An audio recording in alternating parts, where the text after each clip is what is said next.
आज की हमारी कहानी है जब तक बेटी हमारे घर है उनकी हर इच्छा पूरी करें।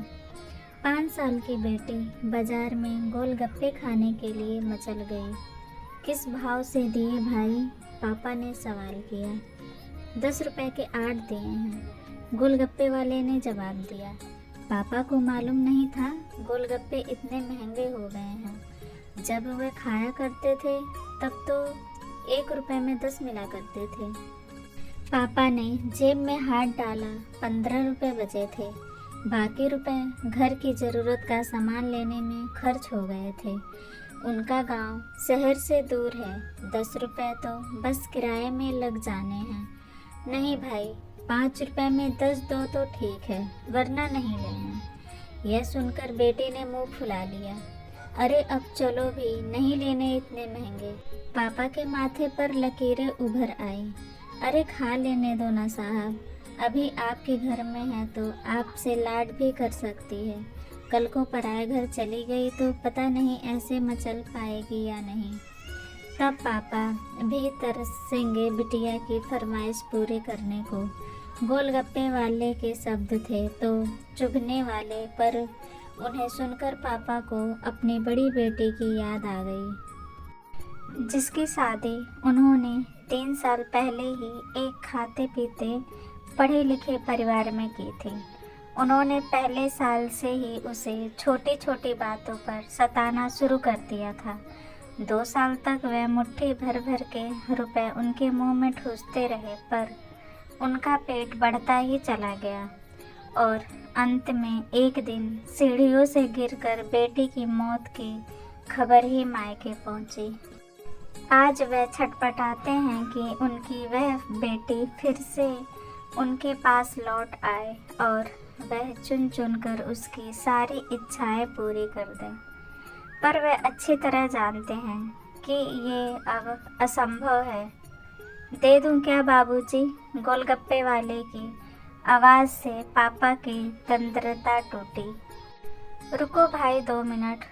पापा पास ही पंसारी की दुकान थी, उस पर गए जहाँ से ज़रूरत का सामान खरीदा था। खरीदी गई 5 किलो चीनी में से 1 किलो चीनी वापस की तो 40 रुपये जेब में बढ़ गए। फिर ठेले पर आकर पापा ने डबडबाई आंखों से आंसू पोंछते हुए कहा, अब खिला दे भाई, हाँ तीखा जरा कम डालना। मेरी बिटिया बहुत नाजुक है।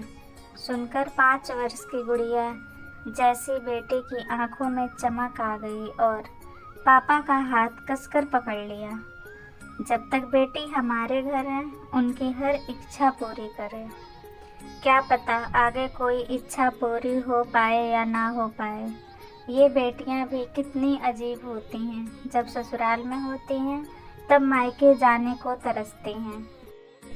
सोचती हैं कि घर जाकर माँ को ये बताऊंगी, पापा से ये मांगूंगी, बहन से ये कहूंगी, भाई को सबक सिखाऊंगी और मौज मस्ती करूंगी। लेकिन जब सच में मायके जाती हैं तो एकदम शांत हो जाती हैं, किसी से कुछ भी नहीं बोलती, बस माँ बाप भाई बहन से गले मिलती हैं, बहुत बहुत खुश होती हैं, भूल जाती हैं कुछ पल के लिए पति और ससुराल। क्योंकि एक अनोखा प्यार होता है। मायके में एक अजीब कशिश होती है। मायके में ससुराल में कितना भी प्यार मिले, माँ बाप की एक मुस्कान को तरसती हैं ये बेटियाँ। ससुराल में कितना भी रोएं पर मायके में एक भी आंसू नहीं बहाती ये बेटियाँ, क्योंकि बेटियों का सिर्फ एक ही आंसू माँ बाप भाई बहन को हिला देता है, रुला देता है। कितनी अजीब हैं ये बेटियाँ, कितनी नटखट हैं ये बेटियाँ। भगवान की अनमोल देन हैं ये बेटियाँ। हो सके तो बेटियों को बहुत प्यार दें, उन्हें कभी भी ना रुलाएं, क्योंकि ये अनमोल बेटी 2 परिवार जोड़ती है, 2 रिश्तों को साथ लाती हैं अपने प्यार और मुस्कान से। हम चाहते हैं कि सभी बेटियां खुश रहें हमेशा, भले ही वो मायके में हो या ससुराल में। खुशकिस्मत हैं वो जो बेटी के बाप हैं, उन्हें भरपूर प्यार दें, दुलार करें और यही व्यवहार अपनी पत्नी के साथ भी करें।